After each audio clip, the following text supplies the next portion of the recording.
Remember that feeling? The one where you couldn't imagine a future without them? Where you finished each other's sentences, laughed at the same things, and felt like you had finally found your other half. You were soulmates.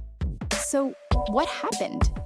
Why is it that some of the deepest connections don't end in a bang, but a quiet, painful whimper? Today, we're talking about the silent killers of a relationship, the slow fade from soulmates to strangers. The most dangerous part of this kind of breakup is that it happens so slowly, you barely notice. It's not a fight, it's the absence of one.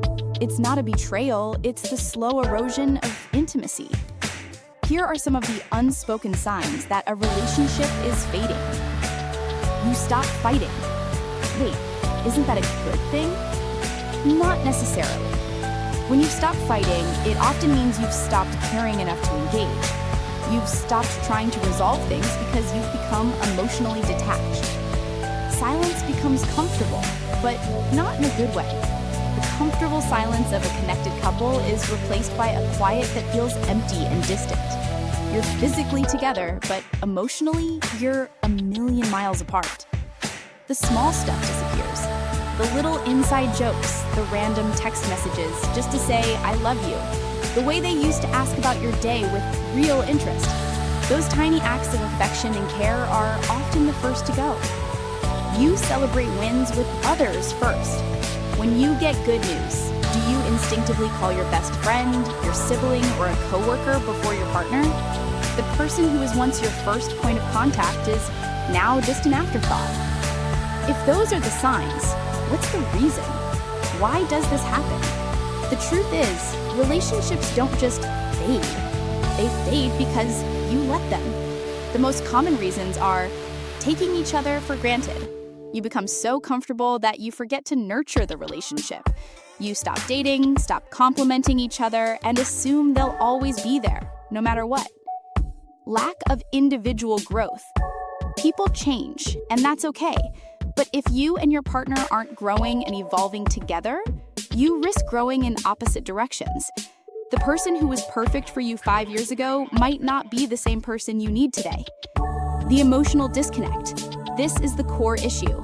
The emotional intimacy, the trust, vulnerability, and honest communication slowly dies. It's replaced by a surface-level routine of coexisting, but not truly living together. If you're in a relationship that feels like it's fading, what do? First, you have to acknowledge the truth. Stop pretending everything is fine. Have an honest, vulnerable conversation with your partner about what you're both feeling. This isn't about blaming, it's about connecting.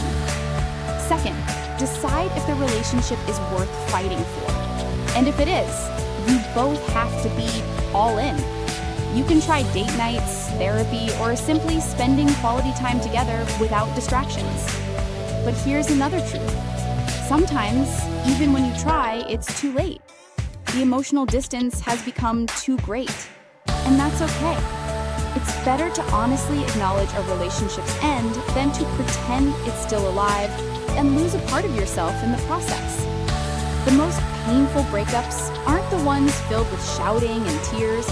They're the ones where you realize the person you once knew so well has become a stranger. But in that realization comes clarity and the first step toward finding a love that is honest and real, even when it's quiet. If this video resonated with you, let me know in the comments. Don't forget to like and subscribe for more unspoken truths. Thanks for watching.